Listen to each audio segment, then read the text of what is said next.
Xhbania, për hir të vërtetës, është roli I cili me hapi dyert, edhe ndoshta shkak pasoj jam këtu e pranimit edhe falenderuese jam ndaj Ardi Islamit, I cili vetëm vendosit ma besoj këtë rol, kam qenë, jam dhe do të jem falenderuese ndaj Ardit, sepse ky rol mi hapi të gjitha dyert, duke pas që publiku I Kosovës e ka pëlqyer, e ka besuar, sa e besonin edhe mendonin që në vërtet jam ai karakter, dhe me thënë që jam, jo se nuk jam, I kam ca doza Xhbanës, po nuk jam shumë. Edhe, jam shumë falenderuese rolit Xhbanës, edhe mirënjohëse. E pa dyshim që të ka hapur edhe dyert tjera e përmendëm pak më herët.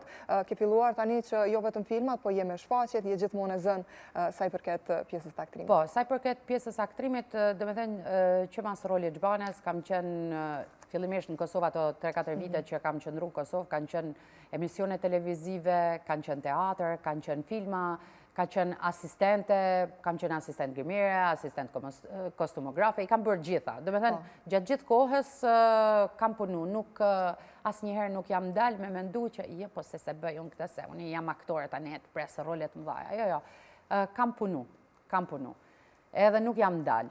Edhe vazhdoj të mos ndalem. E kam pas një periudhë që isha mes Kosovës edhe Tiranës via të shtunën në orën 5 të mëngjesit a 6 të mëngjesit në Gjilan, bëja regjistrimet edhe xhirimet e serialit, pastaj kthehesha në Prishtinë, bëja xhirimet e emisionit që shkonte prime time në darkë, edhe kthehesha në orën 1-2 natës midis të martës, isha në rrugë midis Prishtinës dhe Tiranës. Ka qenë një sakrificë, po gjithsesi që ka vlerë pa dyshim. E këtu përfshihet edhe Lecia. E kam përfshihet edhe. E cila ka qenë shpesh Lecia ka qenë shpesh në rrugtimin tim. Në rrugtimin tim, duke nisur prej te seriali Osamir që e merrja në 6:30 mëngjesit, ndoshta edhe me temperaturë në setin e xhirimit.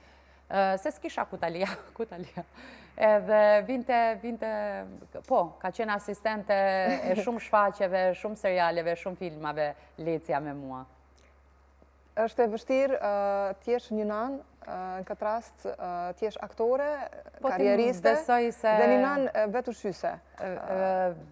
Besoj, se nuk jemi në të njëjtën situatë, por ma kupton që nga njëherë bëhet e vështirë për shkak se ndoshta ti duhet jesh diku e ke fëmin pa shef edhe duhet nuk di ku të ndahesh, ku të shkosh, po patjetër që është një sakrificë, është një stërmundim, po edhe mendoj që I ka dhënë, gjithë kjo sakrificë I ka dhënë edhe frytet e veta të mira, që është dashamirësia e publikut, e ndjekësve, e gjithë atyre që na majnë edhe na përkrahin në këtë industri, e cila me thënë vërtetën është shumë e vështirë. Është shumë e vështirë. Prandaj po them, unë edhe në fillim thash, je një grua e fortë.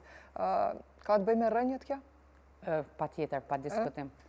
Pa diskutim. Ka të bëjë me rënjët që nisin që nga nuk shiqi plavës që janë dajt e mi, e jam krenare për ta, e pastaj në rënjët fikse që janë në dragobi të babit, mendoj se po. Gratë veriore janë gra që sakrifikojnë shumë veten për hir të familjes, për hir të fëmijëve, për hir gjithë shkaje. Dhe me thënë bëjnë role të ndryshme pa që nevoja me bëjë gjitha të role, se rolet janë të ndara. Kur e bën edhe rolin e burrit është pak rol I vështirë, është I rënd. Jo gjithmonë arrihet me sukses. Më intereson të di si kanë qenë këto vite për ty në përgjithësi. Si duse.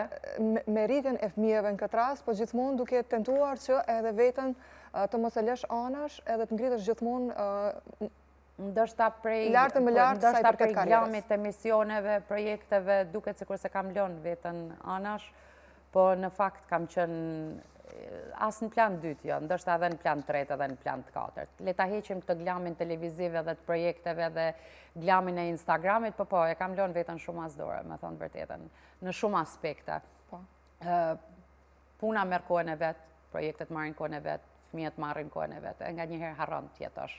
Dhe shikuesit e shohin vetëm Ariolën glamin, shkëlqimin, shohin shkëlqimin. Shohin gjithmonë në formë, shohin gjithmonë duke promovuar, gjithmonë për artistat mendohet që nuk e kanë jetën aq të trazuar, aq të mundimshme. Në fakt mendoj që pikërisht artistët janë ata që ka një jetë shumë stresuse, shumë të lodhshme edhe me shumë sfida gjatë. A të doje ndroje profesion? Jo. Asnjëherë? Jo, asnjëherë. Do doja që ky profesion të vlerësohej më shumë, po, por mendoj që ka qenë profesioni i ëndrave. Që kur kam qenë 3 vjeç, kam ëndruar që ndoshta të jem kjo Ariol që jam. Ndoshta e kam thirrë prej shumë kohësh. Shëndsi ka kur erdhi, por e di që akti final është ky produkti që kam përballë pasqyrës. Më bëri përshtypje pjesa kur e përmendet që ndoshta edhe do të paragjykohet roli Samantas. Po se kam problem i që dhurata sa herë jam paragjykuar. Po këtu do dalë të paragjykimi se nuk është... Si thonë, mu ka regjë lëkura me klip. Dhe me thënë është mësu. Nuk e di që mund t'i bil kurës time që... Shiko, publiku gjithmonë ka paragjyku. Për para se me dalë edhe projektet në televizion. Edhe gjatë kohës që kanë qenë teatr, qoftë film, janë paragjykuar, po artisti është për të paragjykuar, se sjell një mesazh sensibilizues, dhe me thënë ngacmon, edhe unë në qoftë se nuk ngacmoj, atëherë them, Ariola rrinë shtëpi, lere, fare, mos ngacmo, mos dil.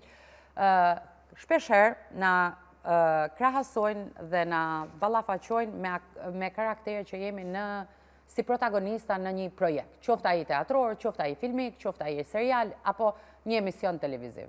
E ndërkohë, integriteti, karakteri jot janë të ndryshëm nga ky personazhi që ti duhet ta bësh se të është dhënë për të bërë. Nuk jemi e njëjta gjë. Nuk është e njëjta gjë aktori me karakterin që bën film e aktori me karakterin që ka një jetën e përditshme ose një jetën personale. Kështu që nuk e kam problem fare që do më paragjykojnë, do t'i falenderoj nëse më paragjykojnë. Shiko, një artist tani kam fillu me analizu pak, nuk rritet pak pa buje, pa skandale.